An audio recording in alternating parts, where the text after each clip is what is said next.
Rise and shine, mga ka-RSP, narito na po ang gabay, patnubay, palalaat, prediksyon ni Master Hans Kua ngayong araw ng February 11. Happy Tuesday! Simulan natin sa mga pinanganak ng Year of the Rat. Ang pagkakaroon ng tamang meal portion ay makakatulong sa tamang timbang. Para protektado sa mga sakit, maglagay ng green plants tulad ng peace lily sa east corner ng bahay. Red at 6 ang swerte kay Year of the Rat. Kay Year of Dogs naman tayo, beware sa naiinggit at kanilang mga chismis na maaaring makasira ng inyong relasyon. Blue at 4 ang swerte kay Year of Dogs. Kay Year of the Tiger naman tayo, magiging rewarding ang iyong trabaho at magkakaroon ng stable na energy levels ngayong araw. Pink at 7 ang swerte kay Year of the Tiger. Kay Rabbit naman na ang pagiging transparent ay magdudulot ng tiwala mula sa kasamahan mo. Iwasan ang ugaling doble cara, yung pagiging mabait kung nakaharap lang sila. Gold at 5 ang swerte kay Year of the Rabbit. Kay Dragon naman na ang romantic effort ay mapapansin at mapapalagahan. Kung hindi niya ma-appreciate ang small gesture na pinapakita mo, hindi siya the one for you. Orange at 8 ang swerte kay Year of the Dragon.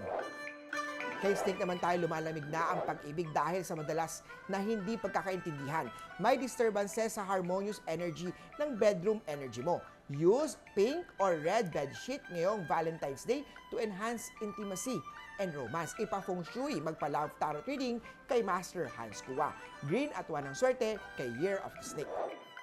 Kay Horse naman tayo, tama ang plano pero binibigyan ng maling tao. Mag-ingat sa mga deals na masyado maganda para sa maging totoo. Scam yan.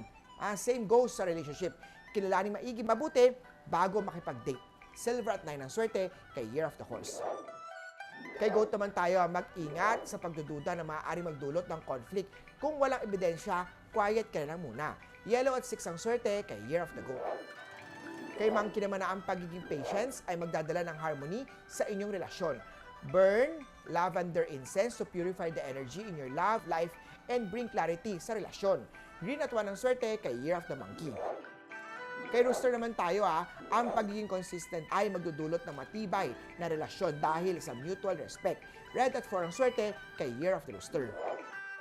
Kay Dog naman tayo, ang pagtulong sa pamilya ay magdadala ng magandang karma sa finances. Matutong lumingon sa pinanggalingan and keep your feet on ground, no matter how successful you become. Blue at 5 ang swerte kay Year of the Doggy. Kay Year of the Pig naman tayo maglaan ng oras upang mag-unwind kasama ang pamilya at mga kaibigan. Kung walang date sa Valentine's, sila na lang ang i-date mo. Pink at 5 ang swerte kay Year of the Piggy. Huli po, ito po yung mga gabay, patnubay, palala at prediction lamang ni Master Hans Kua. Nasa inyong mga kamay nasa lalay ang inyong tagumpay. Kaya always be positive at i-claim ang mga swerte, mga ka-RSP.